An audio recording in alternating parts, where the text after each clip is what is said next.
আপোনালোকে কেনেকৈ পোলাও বনায় নাজানো, খালি মই যে এনেকৈ বনাওঁ দেই, আয়ানৰ কাৰণে চিম্পল। আমাৰ ৰোজা মাহ চলি আছে যিহেতু, সেইটো কাৰণে মই আয়ানৰ কাৰণে আৰু চাহিনৰ কাৰণে একদম চিম্পল ৰেচিপিত পোলাওটো বনাইছোঁ।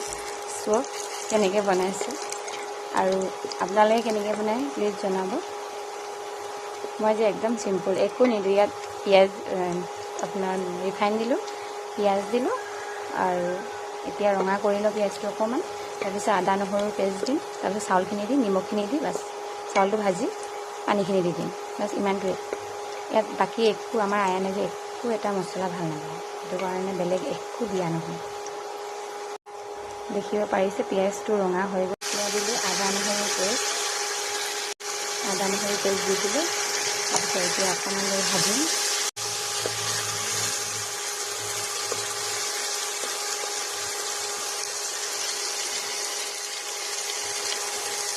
আৰু মোৰ বেছি ভাল লাগে কি জানে, এই বস্তুটো দেখিনে ইমান ভাল। এই বস্তুটো মানে এইটো এনেকৈ লৰাবলৈ বেছি ভাল।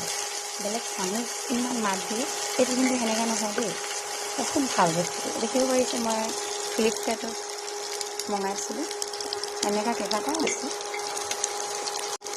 ভজা হৈ গ'ল, এতিয়া চাউলখিনি দি দিম।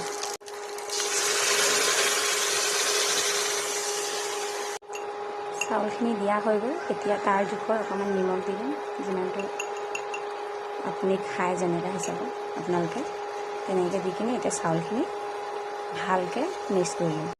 চাউলখিনি ভজা হৈ গ'ল যিহেতু, এতিয়া মই ইয়াত পানী দি দিম। তাৰপিছত ঢাকনিটো মাৰি দিম। পানী দি দিব আপোনালোকে।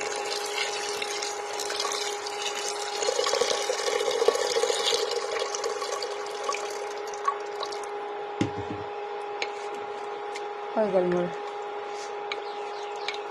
মই যে এনেকৈ বনাওঁ, আপোনালোকেও জনাব কেনেকৈ বনায় আপোনালোকে। এতিয়া মই ঢাকনিটো মাৰি দিম।